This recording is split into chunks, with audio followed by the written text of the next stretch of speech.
ሰማይ ዳመነ አጉረመረመ ሊጥል ነው መሰለ ደርቤ አይሞቀኝ ልከናነብ ምትይዤ ባንቺ ሐሳብ።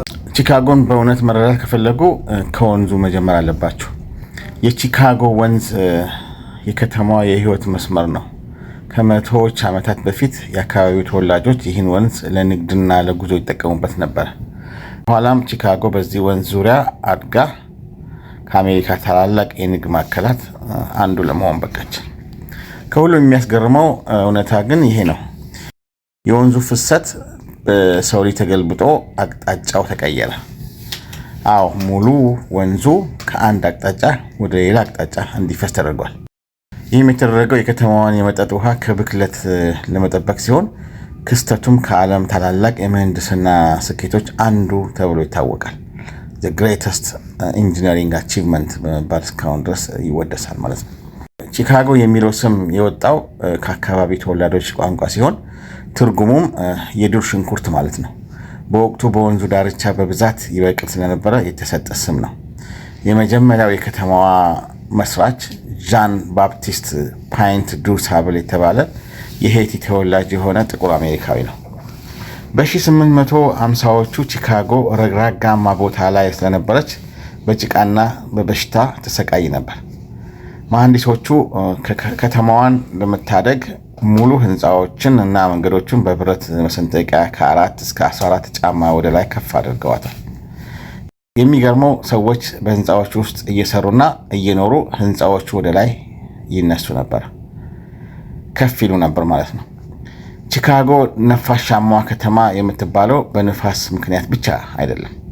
ቺካጎ ዊንዲ ሲቲ የተባለችው የኒውዮርክ ጋዜጠኞች የቺካጎ ፖለቲከኞች በትልቅ ንግግርና በፉከራ የተሞሉ መሆናቸውን ለመቀለድ ያወጡት ስም ነበር። በየዓመቱ በሴንት ፓትሪክ ቀን የቺካጎ ወንዝ በአረንጓዴ ቀለም ይቀባል።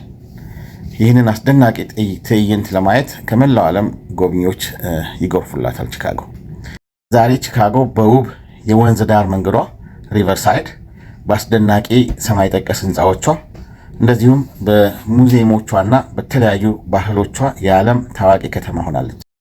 የቺካጎን ታሪክ ይበልጥ የተሟላ ለማድረግ ስለ ከተማዋ የህዝብ ብዛት፣ ስለ ልዩ ስብጥሯ ወይም ዳይቨርሲቲ እና ስለ ደማቅ ባህሏ እናውራ እስቲ። አሁን ደግሞ ቺካጎ በአሜሪካ ውስጥ ከኒውዮርክ እና ከሎስ አንጀለስ በመቀጠል በህዝብ ብዛት ሶስተኛ ትልቅ ከተማ ናት። በአሁኑ ወቅት የከተማዋ የህዝብ ብዛት ወደ 2.7 ሚሊዮን የሚጠጋ ሲሆን መላው የቺካጎ አካባቢ ይሄ ሜትሮፖሊታን ኤሪያ የሚባለው ጨምሮ ቁጥሩ ወደ 9.5 ሚሊዮን ከፍ ይላል ማለት ነው። የቺካጎ ትልቁ ውበትና መገለጫዋ የህዝቧ ስብጥር ወይም ብዙሃነት ነው፣ ዳይቨርሲቲ የምንለው ማለት ነው። ከተማዋ የሰፈረች ከተማ ወይም ሲቲ ኦፍ ኔበርሁድ በመባል ትታወቃለች። ምክንያቱም ከ77 በላይ የተለያዩ ታሪካዊ ሰፈሮች ያሏት ሲሆን እያንዳንዱ ሰፈር የየራሱ የተለየ ባህል፣ ታሪክና የኑሮ ዘይቤ ያለው ማለት ነው። በከተማ ውስጥ ከ200 በላይ የተለያዩ ቋንቋዎች የሚነገሩ ሲሆን ጥቁር አሜሪካውያን፣ ላቲናውያን፣ ነጮችና የእስያ ተወላጆች በሰፊ ይገኙበታል። የቺካጎ ባህል በዓለም ላይ በጣም ተደናቂ ከሆኑት መካከል አንዱ ነው። በተለይ በሙዚቃ ረገድ የቺካጎ ብሉስ እና የጃዝ ሙዚቃ መፍለቂያ ናት።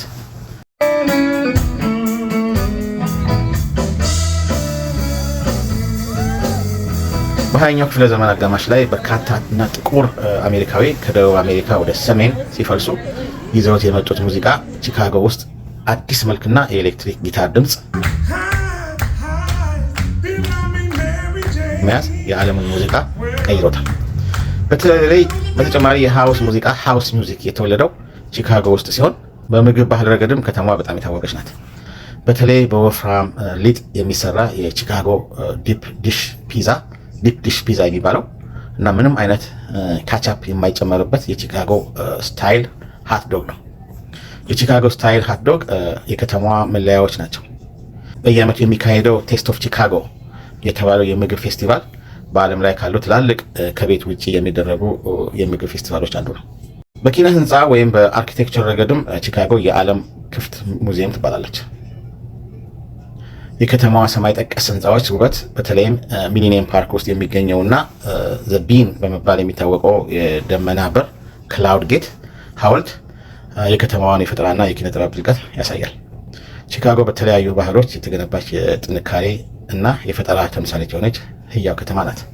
እንደምታውቁት አሁን ደግሞ በቅርቡ የኦባማ የፕሬዚደንሻል ሴንተር በቅርቡ ተመርቆ ስራ ጀምሯል። እሱ ደግሞ ሌላው የቺካጎ የቱሪስት መስህብ ሆኖ ያገለግላል ማለት ነው።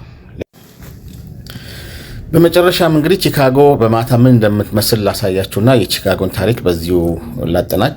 ይህ እንግዲህ የምታዩት በሪቨር ሳይድ ላይ በማታ ቺካጎ ምን እንደምትመስልና የጁላይ 4 ሳምንት ስለሆነ ደግሞ የፋየር ወርክ ስለነበረው በአጋጣሚ በካሜራ የቀረጽኩትን የፋየር ወርክ እና የርችት አተኳኮስ ዝግጅት ለማሳያችሁ።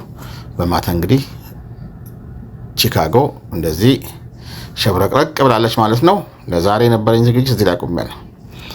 ለዛሬ የቺካጎን ታሪክ እዚህ ላይ አቁሜያለሁ። ለዛሬው ስለ ቺካጎ ያለኝ ነገር ይሄ ነው። እንግዲህ ቴንክ ዩ ጋይስ ባይ